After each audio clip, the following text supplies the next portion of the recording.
अनंत कथा सागर चैनल में आपका मैं एक बार फिर स्वागत करता हूँ। और आज की कथा का सार ये है कि किसी को भी ज्ञान देने से पहले या दान देने से पहले या शिक्षा देने से पहले या वरदान देने से पहले उसकी पात्रता जांचना जरूरी है।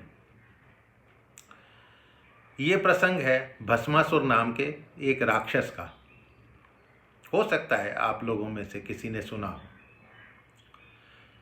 तो पुराने समय में एक भस्मासुर नाम का राक्षस हुआ करता था और उसकी ये इच्छा थी कि मैं समस्त विश्व पर राज्य करूं। और अपने इस लक्ष्य की प्राप्ति के लिए उसने भगवान शिव की एक कठोर तपस्या करी। और जब आप कठोर तपस्या करने लगा तो अंत में भोलेनाथ ने उसके सामने प्रकट होकर वरदान मांगने को कहा। तब भस्मासुर ने अमृतत्व का वरदान मांगा। तब शिवजी ने बोला, अमृतत्व का वरदान देना वो तो सृष्टि के नियमों के विरुद्ध है।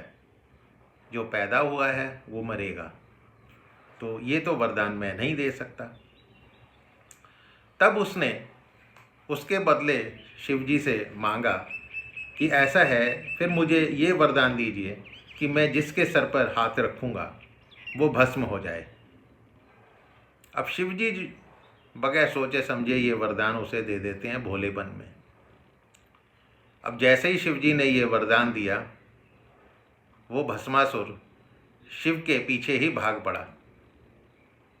उसने कहा, मैं सबसे पहले शिवजी को ही भस्म कर देता हूँ ताकि मुझे पता लग जाए कि इस वरदान में ताकत है भी या नहीं है। अब जैसे तैसे भोलेनाथ अपनी जान बचाकर भागते हुए आगे गए और भगवान विष्णु की शरण में पहुँच गए।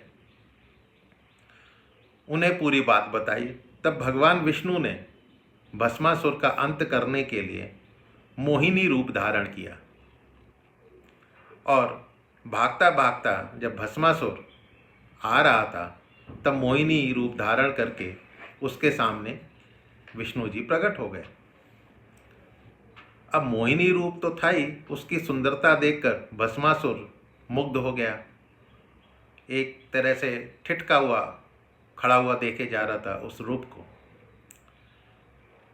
इतनी सुंदर स्त्री देखकर मोहिनी से विवाह का प्रस्ताव भस्मासुर ने रख दिया कि मैं आपसे विवाह करना चाहता हूँ।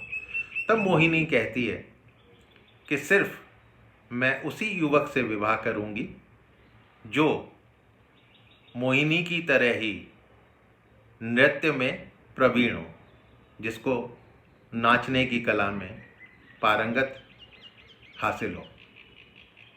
अब भस्मासुर ठहरा राक्षस, नृत्य से उसका दूर दूर तक कोई लेना देना नहीं।